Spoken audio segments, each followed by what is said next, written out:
بسم اللہ الرحمن الرحیم۔ فرحاد علی تیمور، دیوتا،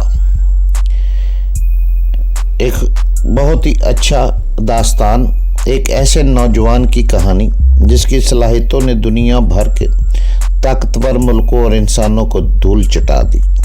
اپنے ملک کی بقا کے لیے پوری دنیا سے لڑ گیا، جہاں گیا اپنے نام کا سکہ جمایا۔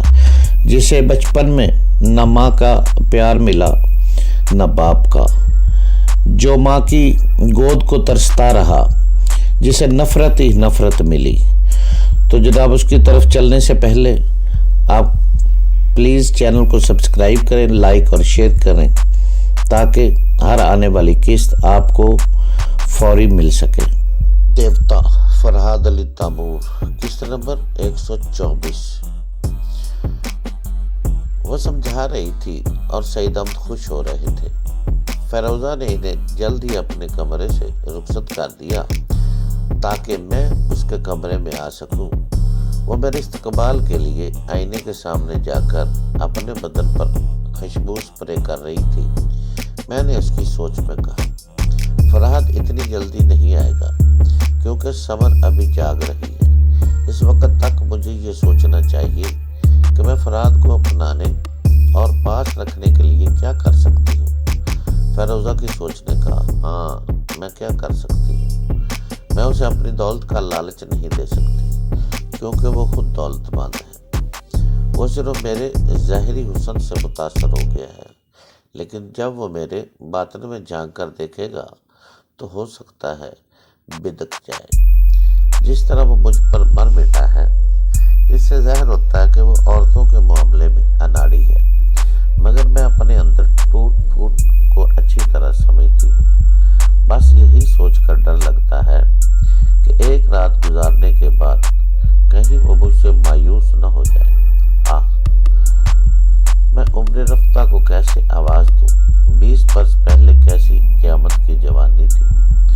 کاش کہ وہ جوانی ایک رات کے لیے واپس آ جاتی اور میں فرحاد کے پاؤں میں زنجیر ڈال دیتی۔ میں نے اس کی سوچ میں کہا، مجھے مایوس نہیں ہونا چاہیے۔ اس حقیقت کو یاد رکھنا چاہیے کہ شراب جتنی پرانی ہوتی ہے اتنا ہی اس کا نشہ تیز ہوتا ہے۔ میں اپنے پرانے تجربوں اور آزمودہ اداؤں سے اسے مدہوش کر دوں۔ اس کے علاوہ مجھے سہارا دینے کے لیے میرے پاس دولت ہے، اگرچہ وہ خود دولت مند ہے اور کہتا ہے، مگر یہ مرد شیخی بگاڑنے کے لیے بھی جھوٹی شان و شوکت دکھاتے ہیں۔ ہو سکتا ہے کہ اس کا کچھ بینک بیلنس ہو، مگر وہ میری طرح کروڑ پتی تو نہیں ہوگا۔ کیا میں اسے اپنی دولت کی ہلکی سی جھلک نہیں دکھا سکتی؟ ہاں دکھا سکتی ہوں۔ اسے متاثر کرنے کے لیے یہ حربہ بھی استعمال کر کے دیکھنا چاہیے۔ میں یہاں مری کے بینک میں سے ہنگامی ضرورت کے لیے 5 لاکھ روپے جو رکھے تھے، وہ کل ان میں سے 2 لاکھ نکال لاؤں گی۔ انہیں اپنے سوٹ کیس میں رکھوں گی، پھر اس کے سامنے اپنی کسی ضرورت کے بہانے وہ سوٹ کیس کھولوں گی۔ نوٹوں کی اتنی ساری گڈیاں دیکھ کر اس کی آنکھیں کھل جائیں گی اور میں بڑی فراغ دلی سے کہوں گی، یہ روپے رکھ لو، مجھے تو بوجھ سا لگتے ہیں۔ میں نے دل ہی دل میں کہا، شاباش، یہی بوجھ اٹھانے کے لیے تو میں بوڑھی محبوبہ کا بوجھ اٹھا رہا ہوں۔ جب میں نے سوچ کے ذریعے اسے اچھی طرح سمجھا دیا کہ کل صبح اسے بینک سے جا کر 2 لاکھ روپے لے آنا چاہیے، اس کے بعد میں نے اس کی سوچ میں کہا، اب مجھے وہ دعا نکال کر اپنے سراہنے رکھ لینی چاہیے۔ فرحاد آئے گا تو میں دعا کی شیشی اس کے حوالے کر دوں گی۔ وہ اپنے سوٹ کیس سے وہ دعا نکال کر بستر پر آ گئی، پھر اسے سراہنے رکھ کر آرام سے لیٹ گئی۔ آرام سے لیٹتے وقت اس کے دماغ میں یہ بات آئی کہ لیٹنے کا انداز ایسا ہو جیسے ایک شگفتہ کلی فوم کے ساتھ صاف ستھرے بستر پر کھلنے کے انتظار میں پڑی ہو۔ لیٹنے کا انداز ایسا ہو کہ مختلف زاویے سے بدن کے خطوط ابھر آئے اور یہ دیکھنے والے کی توجہ کا مرکز بن جائے اور اس کی توبہ ٹوٹ جائے۔ اس خیال سے وہ لیٹے ہی لیٹے ادھر ادھر پہلو بدلنے لگی، جیسے